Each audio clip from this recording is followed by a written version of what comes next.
At the College of Business, we're really focused on the future of business. These awards serve as a way to motivate and to identify individuals who can serve as role models for our current students. For us, the advantage obviously is that, here's one of our alums that's been very, very successful, and we can say, hey, look at what this person has done. The students in our classrooms need to see many of our graduates who have been very successful. All of these honorees have taken a jump and a leap of faith and been successful in that jump. For the Early Career Achievement and the Outstanding Career Achievement Award, we look for things like not just has the individual been successful in their career, but have they taken risks? Have they done something new and unique? Have they created some social value for the rest of the world? Well, Robert's, he's a humble individual. If he walked in the door right now, I'm not sure anyone in this room would necessarily know who he is or what he does, but once you get to know him, you know he's a very strong individual, tremendous character.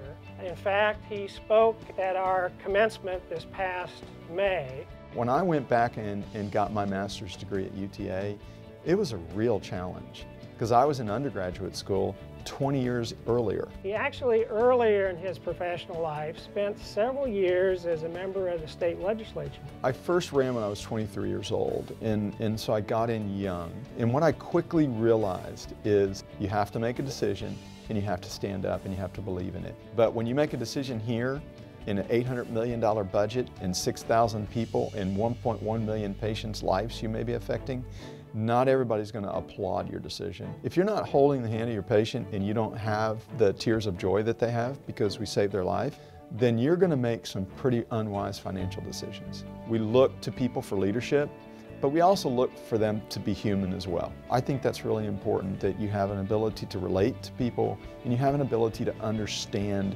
their particular perspective.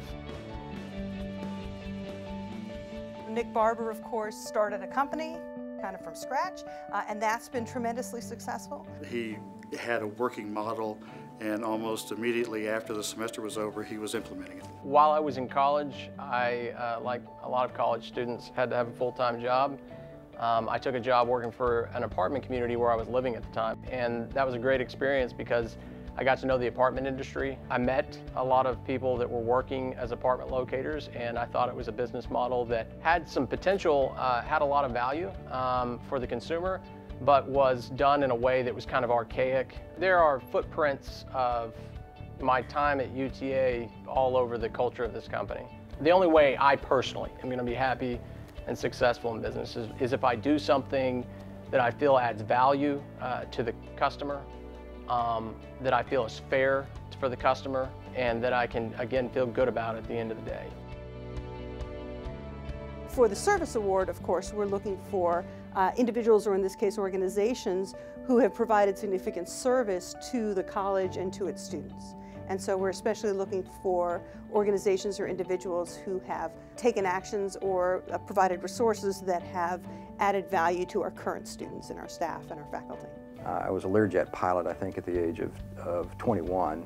Being a jet pilot at the time is hours and hours of boredom interspersed with sheer moments of panic. And so that's a little bit like business at times. To me, the sole purpose of the College of Business is to create present and future value.